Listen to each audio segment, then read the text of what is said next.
প্রিয় দর্শক, আসসালামু আলাইকুম। আরও একটি নতুন ভিডিওতে আপনাদের স্বাগতম। কালের গভীরে হারিয়ে গেলেও এখনও পুরোপুরিভাবে বিলুপ্ত হয়ে যায়নি শীতকালের পিঠাপুলির উৎসব। এখনও এই শীতকালের পিঠাপুলির উৎসব গ্রাম বাংলার সাথে তাল মিলিয়ে শহরের বিভিন্ন জায়গায় বিভিন্ন সময় সংঘটিত হয়ে থাকে। আমরা আছি এমনই এক জায়গা, এটা হচ্ছে নারায়ণগঞ্জের শিল্পকলা একাডেমির একটি পিঠা উৎসবের অনুষ্ঠানে। তো আমরা এখন এখানে ঘুরবো এবং দেখব কী ধরনের পিঠা এই মেলায় আয়োজন করা হয়েছে। তাহলে প্রিয় দর্শক সাথে থাকেন, তাহলে চলুন শুরু করা যাক। খেজুরের রস, গুড় ও খেজুরের রসের হাড়ি ও পিঠার গরম বাষ্প প্রকৃতির রুক্ষ ভাব, কুয়াশা জোড়ানো সকাল এবং সব মিলে সবুজ শ্যামল বাংলাদেশের বর্তমান শীতকাল বিরাজমান। শীতকালে মানুষের লাইফস্টাইলের ভিন্ন ধারার পরিবর্তন নিয়ে আসে। এজন্য সুস্বাদু খাবারের জন্য সবচাইতে ভালো সময় হলো শীতকাল। বিশেষ করে সব ধরনের বাষ্পে উড়ানো খাবার এই ঋতুতে সবার প্রিয় হয়ে থাকে। সেই হিসেবে পিঠাকে এই ঋতুর প্রধান অভিজাত খাবার হিসেবেও বিবেচনা করা যায়। শীতকাল আগমন হলেই দেশের প্রায় সব জায়গায় পিঠা উৎসব পালন করতে দেখা যায়। শীত আর পিঠা দুইটি বাঙালির জন্য জীবনে এখনও অবিচ্ছেদ্য অংশ হয়ে দাঁড়ানো। অন্যতম প্রধান শহর নারায়ণগঞ্জ শিল্প সংস্কৃতি শিক্ষা উন্নয়ন শিল্পকলা একাডেমিতে একটি পিঠা উৎসবের আয়োজন করা হয়েছে। উৎসবে বিশেষত্ব হিসেবে দেখা গেল অনেক নারী উদ্যোক্তাকে, যারা নিজের শ্রম, মেধা এবং অর্থ এবং সৃজনশীলতাকে কাজে লাগিয়ে তিলে তিলে গড়ে তুলেছেন নিজের ব্যবসা প্রতিষ্ঠান এবং আত্মকর্মস্থান। এসব নারীদের উৎসাহ দিতে মেলায় আসেন নারায়ণগঞ্জের জেলা প্রশাসক এবং বিভিন্ন শ্রেণী পেশার মানুষ।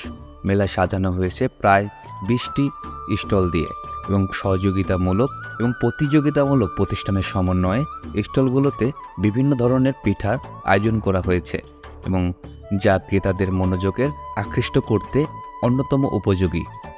পিঠাপুলির দেশ বাংলাদেশ। বাঙালির ইতিহাস ঐতিহ্যের সাথে পিঠাপুলি অত্যন্ত নিবিড়ভাবে জড়িয়ে আছে।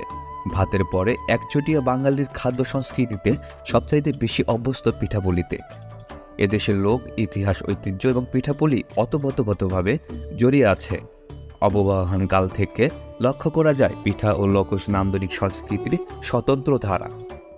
প্রচলিত পিঠায় ধারে রাখে আত্মীয়তার বন্ধন, আত্মীয় স্বজনদের বাড়ি পিঠা পাঠানো এবং দেশের সমাজ সংস্কৃতির একটি রীতিনীতি।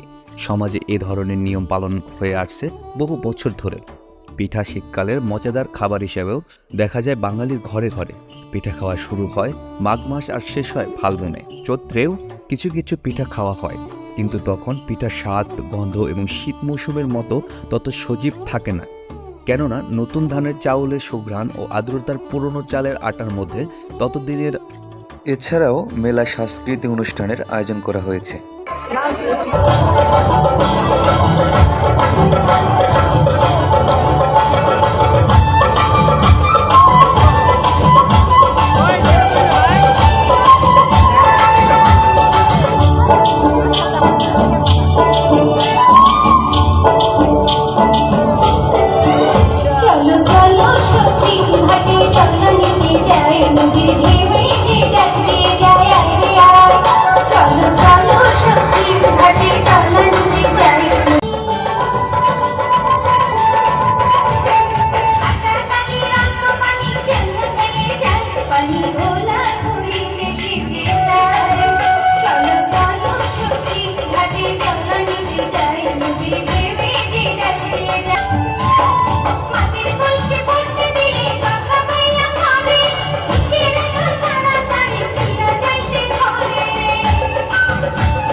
পিঠারাও যেন তাদের স্বাদের মধ্যে প্রতিযোগিতা নেমেছে। যেমন তৈরি ভাপা পিঠা, নকশা করা তৈরি পিঠা, দুধে ভেজা চিতাই পিঠা, দুধ চিতাই পিঠা।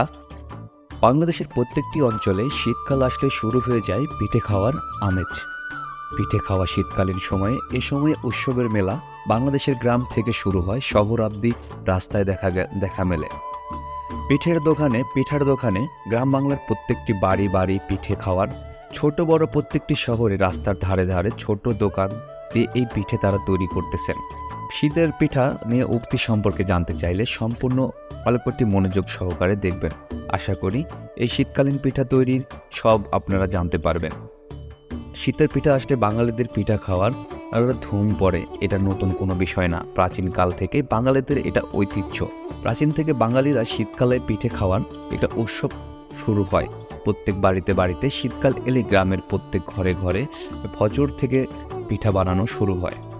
পিঠে পছন্দ করে না এরকম অনেক কম মানুষই পাওয়া যায়। শীতের সময় পিঠা খাওয়ার রীতি বাংলাদেশের ঐতিহ্য ইতিহাসের মধ্যে শীতের সবচাইতে পিঠা না খেলে বাঙালিদের শীতকাল পরিপূর্ণ হয় না। বিশেষ করে